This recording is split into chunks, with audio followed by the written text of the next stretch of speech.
Juste sous nos pieds, là, sous le bitume, il y a tout un monde qu'on ne voit jamais. Un labyrinthe incroyable de tuyaux, de canaux, un système absolument essentiel à notre santé, à notre confort, et pourtant, on n'y pense quasiment jamais. C'est ça, le grand réseau caché de l'assainissement. Pour bien comprendre l'enjeu, commençons avec ce chiffre. 2,6 milliards, c'est énorme, non? Eh bien, c'est le nombre de personnes sur Terre qui n'ont pas accès à un système d'assainissement digne de ce nom. Plus d'un tiers de l'humanité. Ça remet tout de suite les choses en perspective et ça nous rappelle à quel point ce système qu'on prend pour acquis est en fait un luxe. C'est une question qu'on a pu se poser, non? L'eau disparaît dans le siphon, et après? La réponse est loin d'être simple, et elle nous embarque pour un véritable voyage souterrain qui commence à l'instant même où cette eau quitte notre vue. Alors, avant de savoir où l'eau va, il faut déjà comprendre ce qu'est cette eau. Parce que ce n'est pas juste de l'eau sale, loin de là. C'est un mélange assez complexe, un vrai cocktail en fait. Ce qu'on jette dans l'évier ou les toilettes, c'est bien sûr la plus grosse partie, les eaux domestiques, avec les savons, les graisses, etc. Mais ce n'est pas tout. Il y a aussi les eaux industrielles, qui viennent des usines et dont la composition peut varier énormément. Il y a l'eau de pluie, qui en ruisselant sur les routes se charge de toutes sortes de polluants. Et puis, il y a même ce qu'on appelle les eaux parasites, des petites fuites, des infiltrations qui se rajoutent au mélange. Et le truc, c'est que ce cocktail change tout le temps. S'il pleut des cordes, la part d'eau de pluie explose. À midi, quand tout le monde cuisine, ce sont les eaux domestiques qui dominent. C'est un flux vivant qui évolue en permanence et que le réseau doit être capable de gérer, quoi qu'il arrive. Bon, une fois que ce fameux cocktail est dans les canalisations, il arrive à une sorte d'embranchement. C'est là que se trouve le choix de conception le plus important, le plus structurant pour une ville. C'est une décision fondamentale.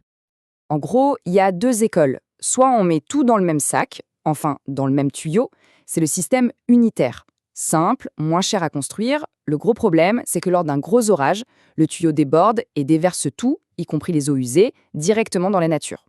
L'autre option, c'est le système séparatif. Un tuyau pour les eaux sales, un autre pour l'eau de pluie qui, elle, est beaucoup moins polluée. C'est bien mieux pour l'environnement, mais évidemment, c'est plus complexe et ça coûte plus cher. Et souvent, ce choix, il est historique. Les centres anciens qui ont été construits il y a des siècles ont généralement un système unitaire. C'était le plus simple à l'époque. Les quartiers plus récents, eux, ont pu bénéficier des nouvelles techniques et on y installe presque toujours des systèmes séparatifs. C'est vraiment une question d'héritage. Mais alors, qu'on ait un ou deux tuyaux, la question reste la même. Comment on fait pour que tout s'écoule correctement, sans que rien ne se bouche, sur des kilomètres et des kilomètres? Ah, là, on entre dans le génie de l'ingénierie. Il y a un concept qui est juste génial. Ça s'appelle l'autocurage. L'idée est super maligne. On va utiliser la force même de l'eau pour qu'elle nettoie son propre tuyau. Comment? En calculant la pente parfaite. Juste à cette pente pour que l'eau atteigne une vitesse suffisante pour emporter avec elle le sable, les petits débris et tout ce qui pourrait créer un bouchon. Le réseau se nettoie tout seul, en permanence. Pour y arriver, c'est presque une recette de cuisine. D'abord, on calcule tout ce qui va couler dans le tuyau au quotidien. Ensuite, on imagine le pire scénario, le gros orage du siècle. À partir de là, on définit le diamètre du tuyau et sa pente. Et à la fin, l'étape cruciale, on vérifie que notre vitesse magique d'autocurage est bien atteinte. Mais attention, il y a un piège. On pourrait se dire, plus ça va vite, mieux c'est. Eh bien non, pas du tout. Si l'eau va trop vite, au-delà de 4 mètres par seconde, elle se transforme en véritable papier de verre. Elle use, elle érode les parois des tuyaux et finit par les détruire. Il faut donc trouver le juste milieu. Assez vite pour nettoyer, mais pas trop vite pour ne pas tout casser. C'est un équilibre super subtil. Bon, après tout ce parcours technique, on arrive au bout. Et c'est le moment de se demander, au fond, pourquoi est si important tout ça? Quel est le rôle de ce système dans nos vies? Pour le dire simplement, sans ce réseau, nos villes modernes ne pourraient pas exister.